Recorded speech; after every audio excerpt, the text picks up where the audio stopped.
Hello friends, welcome back to my channel. मैं हूं आपकी फ्रेंड वर्षा। आज की इस वीडियो में यहाँ पर हम बात करेंगे कॉमर्स के प्रैक्टिस सेट की। ये प्रैक्टिस सेट हम चैप्टर वाइज डिस्कस कर रहे हैं, तो आपको सारे चैप्टर्स के प्रैक्टिस सेट यहाँ पर मिलेंगे, जिससे आपकी तैयारी बहुत अच्छे से हो पाए। और किसी भी तरह की कोई भी क्वेरी हो किसी क्वेश्चन में तो आप जरूर बताइएगा, हम उससे अलग से डिस्कस कर लेंगे। क्लास के बीच में डिस्कस नहीं करेंगे, क्योंकि इससे क्या होता है, हमारा जो अदर क्वेश्चंस पे फोकस होता है वो हट जाता है। ठीक है, तो हम उसको अलग से डिस्कस कर लेंगे। और किसी भी तरह की फिर भी कोई भी क्वेरी लगती है तो आप कमेंट सेक्शन में या फिर सोशल मीडिया को फॉलो कर लीजिए और वहां भी अपनी पूछ सकते हैं। तो स्टार्ट करते हैं आज के इस क्वेश्चंस को। देखिए यहाँ पे क्वेश्चन है हमारा, प्लांट एंड मशीनरी अकाउंट हमारा कौन सा अकाउंट है? Nominal account, personal account, real account या फिर नन ऑफ दीज? बताइए। बहुत ही सिंपल क्वेश्चन है और इस तरह के क्वेश्चन आपके एग्जाम में 100% पूछे जाएंगे। हर बार पूछे जाते हैं 3 से 4 क्वेश्चंस। बताइए क्या होगा आंसर। देखिए यहाँ पर इसका जो राइट आंसर होगा, प्लांट एंड मशीनरी की बात की गई है तो सी हो जाएगा, रियल अकाउंट। क्योंकि आपको पता है रियल अकाउंट हम दो पार्ट में क्लासिफाई करते हैं।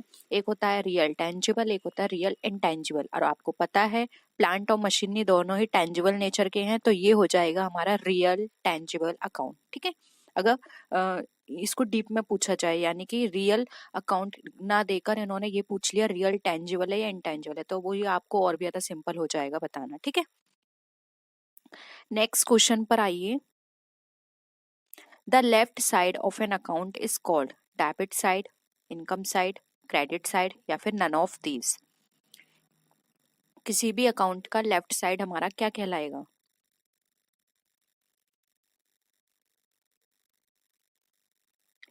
क्या होगा आंसर? यस, बिल्कुल सही है। अगर हम बात करते हैं लेफ्ट साइड की तो वो हमारा डेबिट साइड कहलाता है, और अगर यहाँ पर राइट साइड पूछा जाता है तो वो हमारा क्रेडिट साइड कहलाता है। ठीक है, नेक्स्ट आइए क्वेश्चन पर। देखिए ये आंसर मैंने पहले ही आपको बता दिया। अब यहाँ पर राइट साइड पूछा है तो ये क्या हो जाएगा? Credit side. Option A right answer है। ठीक है, नेक्स्ट क्वेश्चन पर आइए। If you purchase goods from Ram on credit then the two accounts involve, यानी कि अगर आपने माल कोई भी परचेज किया है राम से, वो भी क्रेडिट पर, तो वहां पर कौन से दो अकाउंट इसमें इन्वॉल्व है? परचेज और गुड अकाउंट, राम का और सेल का अकाउंट, परचेज और राम अकाउंट या फिर नन ऑफ दी अबव? बताइए।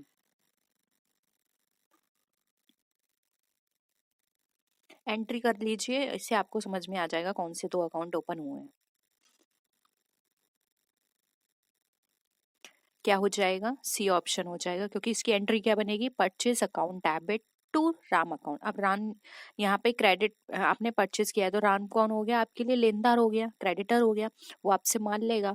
और आपने परचेज किया है तो यहाँ पे परचेज अकाउंट हो गया ओपन, तो यहाँ पर हो जाएगा purchase account debit to Ram account. और अगर यहाँ पे बाई चांस आपसे ये पूछ लिया जाता है कि आपने पहले परचेज किया था क्रेडिट पर राम से, अब आप उसका पेमेंट कर रहे हैं, तो पहले वाली एंट्री में आपने क्या किया था? क्रेडिट किया था राम। अब आप उसको पेमेंट करेंगे तो जो क्रेडिट किया था राम उसको आप डेबिट कर देंगे, और आपके पास से कैश जा रहा है तो उसको क्रेडिट कर देंगे, तो उसकी एंट्री हो जाएगी Ram account debit to cash account. Simple है, दोनों एंट्रीज आपको समझ में आ गई। यहाँ पर ऑप्शन सी राइट आंसर हो जाएगा। ठीक है, नेक्स्ट क्वेश्चन पर आइए। When a furniture is purchased for cash, furniture account is debited, credited, both A and B या फिर नन ऑफ दीज?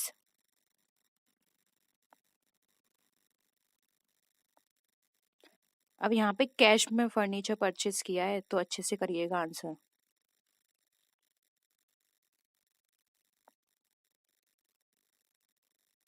क्या हो जाएगा? डेबिट। क्योंकि देखिए फर्नीचर आपने परचेस किया है तो इसकी एंट्री क्या होगी? Furniture account debit to cash account, क्योंकि हमारे पास से कैश गया है। ठीक है, और हमारे पास से जो चीज जाती है उसको हम क्रेडिट करते हैं, और आया क्या है? हमारे पास फर्नीचर आया है, तो furniture account debit to cash account. ठीक है, ये यहाँ पे राइट आंसर है। बहुत ही सिंपल क्वेश्चन है ये। स्टार्टिंग के इस यूनिट में सारे क्वेश्चंस आपको सिंपल मिलेंगे। अब आगे जो हम यूनिट डिस्कस करेंगे उसमें क्वेश्चन धीरे धीरे टफ होते चले जाएंगे। ठीक है, नेक्स्ट है, if you pay salary to your clerk the accounts involve are, यानी कि आपने अपने क्लर्क को सैलरी पे की तो कौन कौन से अकाउंट इन्वॉल्व हुए? Account, salary account, cash account, both and B या फिर नन ऑफ दी अबव? बताइए। अगेन इसकी भी आप एंट्री करके देख लीजिए, आपको पता चल जाएगा कौन कौन से दो अकाउंट या एक अकाउंट, या इसमें जो ऑप्शंस में दिए हैं अकाउंट्स उनमें से कौन से अकाउंट इन्वॉल्व हुए हैं? क्या हो जाएगा? Option C. क्योंकि देखिए इसकी एंट्री क्या होगी, अब सैलरी आपने पेमेंट की और आपको पता है नॉमिनल अकाउंट के अकॉर्डिंग जो भी हमारा खर्चा होता है वो डेबिट होता है। अब यहाँ पे खर्चे की बात करें तो क्या हो गया, सैलरी हो गई और हमारे पास से गया क्या है, कैश गया है। तो इसकी एंट्री क्या हो जाएगी, salary account debit to cash account. Simple है, ऑप्शन सी करेक्ट है। नेक्स्ट क्वेश्चन पर आइए। Theft by burglars is an example of expense, asset, loss या फिर नन ऑफ दीज। चोरी हुई है, ये किस तरह का एग्जाम्पल है? खर्चा है आपका, लॉस है या फिर आपके लिए असेट है? बहुत ही सिंपल है। आपके पास से चोरी हुई है किसी भी माल की तो ये आपके लिए खर्चा कहाँ, आपके लिए तो एक तरह से लॉस है। ऑप्शन सी यहाँ पे करेक्ट है। आज के क्वेश्चन सारे सिंपल है ना, आपके पूरे पूरे मार्क्स आने चाहिए, आज के क्वेश्चन से एक भी खराब नहीं होना चाहिए।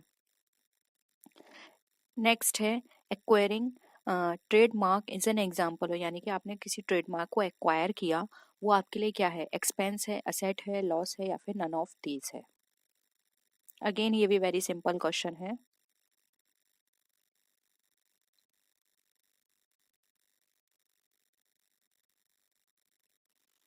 क्या हो जाएगा, देखिए आपने ट्रेडमार्क एक्वायर किया है यानी कि परचेज किया है, और उस ट्रेडमार्क को परचेज करने से क्या होगा, आपको बेनिफिट मिलेगा। ठीक है, अब आपका वो जो भी बिजनेस है वो आपके नाम पर है, कोई भी उसका मिसयूज नहीं कर सकता।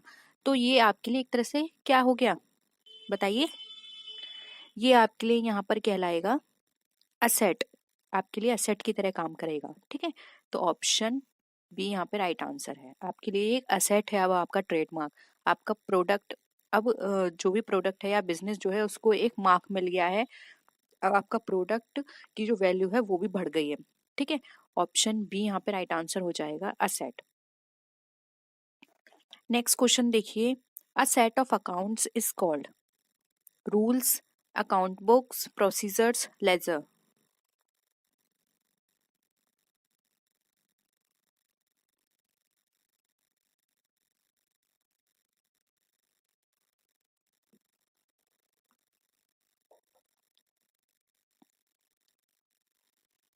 बहुत सिंपल है, जल्दी करिए आंसर। वो कहलाएगा हमारा लेजर, क्योंकि आपको पता है लेजर में हमारे बहुत सारी बुक्स ओपन की जाती हैं, जैसे कि cash book, purchase book, sales return, purchase return, discount. सबकी बुक्स अलग अलग प्रिपेयर की जाती है, यानी जो भी एंट्रीज आपने करी हैं, जो भी ट्रांजेक्शन्स हुए हैं, उसमें जो भी अकाउंट ओपन हुए हैं, सबकी सेपरेट बुक प्रिपेयर की जाती है लेजर के अंदर।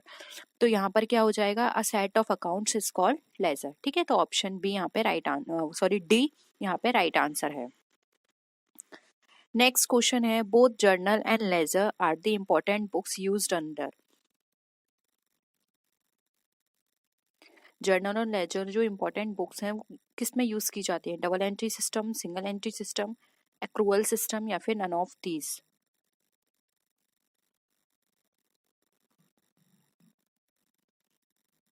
क्या हो जाएगा आंसर?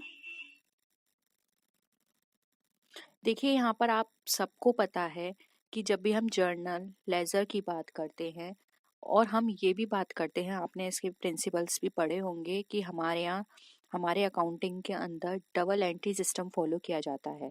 तो इसके अंदर भी हम जो यूज करेंगे वो होगा डबल एंट्री सिस्टम। ठीक है, ऑप्शन ए यहाँ पे राइट आंसर हो जाएगा, डबल एंट्री सिस्टम। नेक्स्ट है journal is a book of. अब जर्नल जो है वो हमारा किस तरह की बुक है, secondary entry, primary entry, both entry या फिर ऑल ऑफ दीज।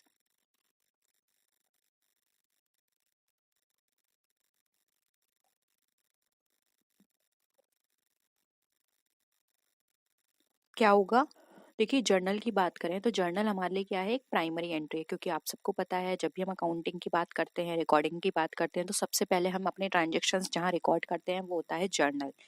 ठीक है, तो जर्नल क्या है, प्राइमरी एंट्री है, उससे पहले एंट्री कहीं नहीं होती, सबसे पहले जर्नल में ही होती है, इसलिए यहाँ पर ऑप्शन बी राइट आंसर हो जाएगा, प्राइमरी एंट्री। नेक्स्ट क्वेश्चन पर आइए, cash book records only one aspect of transaction. अब कैश बुक जो है वो रिकॉर्ड करती है केवल एक एस्पेक्ट ऑफ ट्रांजेक्शन्स को, वो क्या है, क्रेडिट है, कैश है, बोथ ए एंड बी, या फिर नन ऑफ दीज?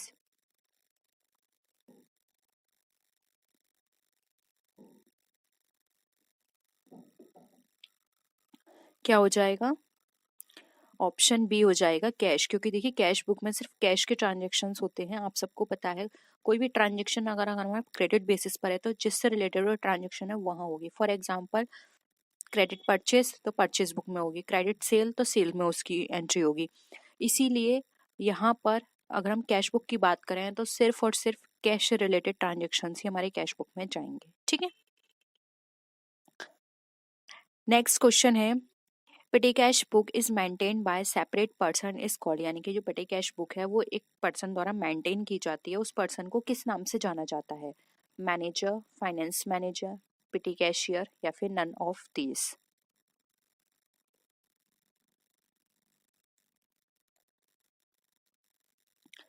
बहुत सिंपल है, उसको बोलते हैं पेटी कैशियर। ठीक है, नेक्स्ट क्वेश्चन है journal is also known as journal proper, journal accounts, journal ledger, या फिर जर्नल बुक? क्या हो जाएगा? ए, जर्नल प्रॉपर बोलते हैं उसे। ठीक है, नेक्स्ट आइए, bills receivable is a part of, bills receivable हमारा किसका पार्ट हो जाएगा? लेजर का, जर्नल का, बैलेंस शीट का, या फिर नन ऑफ दीज?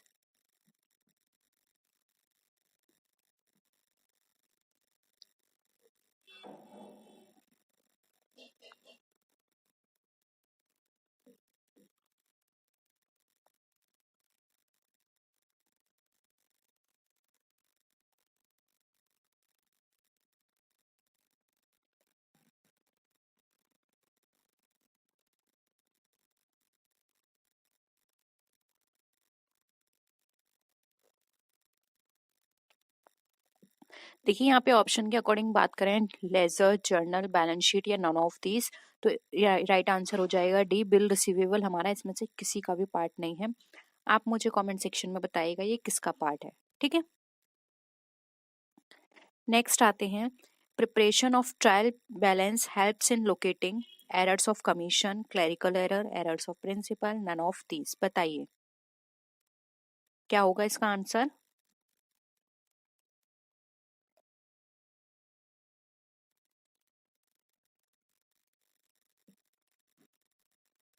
देखिए यहाँ पर हम बात करें प्रिपरेशन ऑफ ट्रायल बैलेंस की, तो यहाँ पर इसका जो राइट आंसर हो जाएगा वो हो जाएगा हमारा ऑप्शन बी, उसमें हम क्लरिकल एरर को चेक करते हैं। नेक्स्ट है, an entry of ₹320 has been debited to Rajesh account as ₹230, it is an error of, यानी कि 320 की एंट्री करनी थी आपने, उसकी जगह 230 की कर दी, तो ये किस तरह का एरर है? कमीशन का है, ओमिशन का है, प्रिंसिपल का है, या फिर नन ऑफ दीज? देखिए साफ है, यहाँ पर सिर्फ अमाउंट की एंट्री हुई है, यानी कि अकाउंट से कोई दिक्कत नहीं है, अमाउंट हमारा अलग हो गया है, तो ये हमारे लिए किससे रिलेटेड है? कमीशन से रिलेटेड है। ऑप्शन ए यहाँ पे हमारा राइट आंसर हो जाएगा। ठीक है, नेक्स्ट क्वेश्चन पर आइए, एक एंट्री है जो कि 500 रुपये हमारे रॉन्ग पोस्ट हो गए हैं वेजेस अकाउंट में। अब यहाँ पर अकाउंट की गलती है, यानी कि वेजेस में हमने कर दिए हैं इंस्टीड ऑफ मशीनरी, यानी कि मशीनरी में डालने थे वो वेजेस में चले गए हैं। अब यहाँ पर as wages are to be capitalised it is an error, अब ये किस तरह का एरर है? कमीशन, ओमिशन, प्रिंसिपल, या फिर नन ऑफ दीज? यहाँ पे अमाउंट की गड़बड़ी नहीं है, यहाँ पे अकाउंट की गड़बड़ी हुई है, तो ये हमारा कहलाएगा प्रिंसिपल, यानी कि हमने जो इसका प्रिंसिपल होता है एंट्री का उसको नेग्लेक्ट किया। अकाउंट हमारा गलत था, हमारा अमाउंट बिल्कुल सही था, तो ये प्रिंसिपल की गड़बड़ी है। ठीक है, नेक्स्ट क्वेश्चन पर आइए, एक ऐसा एक्सपेंस 200 रुपये का, हमने कार्टेज पे 200 रुपये का एक्सपेंस किया था न्यू मशीन को परचेज करने में, तो ये डेबिट कहाँ होगा? यहाँ पर है न्यू मशीन, याद रखिएगा, हर वर्ड को अच्छे से समझने की कोशिश करिए, नई मशीन लिखा है, ओल्ड मशीन नहीं है। ये जाएगा मशीनरी अकाउंट में। ठीक है, और अगर ओल्ड मशीन होता तो वो जाता है रिपेयर अकाउंट में। ठीक है, कार्टेज की जगह लेकिन ये हो सकता था उस ऑप्शन में कि हम उसको रिपेयर करवाया। ठीक है, उसमें भी थोड़ा कंफ्यूजन होता है स्टूडेंट को, तो उस तरह के क्वेश्चंस आएंगे तो हम वहाँ भी डिस्कस करेंगे। बट यहाँ पर याद रखिए, कोई भी नई मशीन के इंस्टॉलेशन में, कार्टेज में कोई भी खर्चा होता है तो मशीनी अकाउंट में ही जाता है सारा अमाउंट, ठीक है। इसलिए ऑप्शन बी यहाँ पे राइट आंसर है। नेक्स्ट क्वेश्चन और देखिए, purchase of office furniture on credit is recorded in, यानी कि ऑफिस फर्नीचर को परचेज किया है आपने क्रेडिट पर, तो ये कहाँ रिकॉर्ड होगा?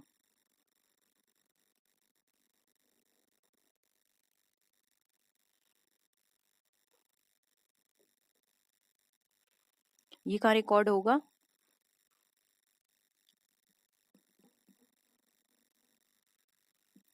ये हो जाएगा हमारा जर्नल बुक में, क्योंकि ऑप्शंस के अकॉर्डिंग सबसे पहले वो जर्नल बुक में जाएगा, उसके बाद वो जाएगा फर्नीचर में, क्योंकि purchase of office furniture on credit है तो फर्नीचर में जाना चाहिए था, लेकिन ऑप्शन में फर्नीचर नहीं है, यहाँ पे जर्नल बुक दे रखा है और जर्नल बुक में तो एंट्री होगी ही होगी, इसलिए सबसे पहले वो जर्नल बुक में जाएगा, ठीक है।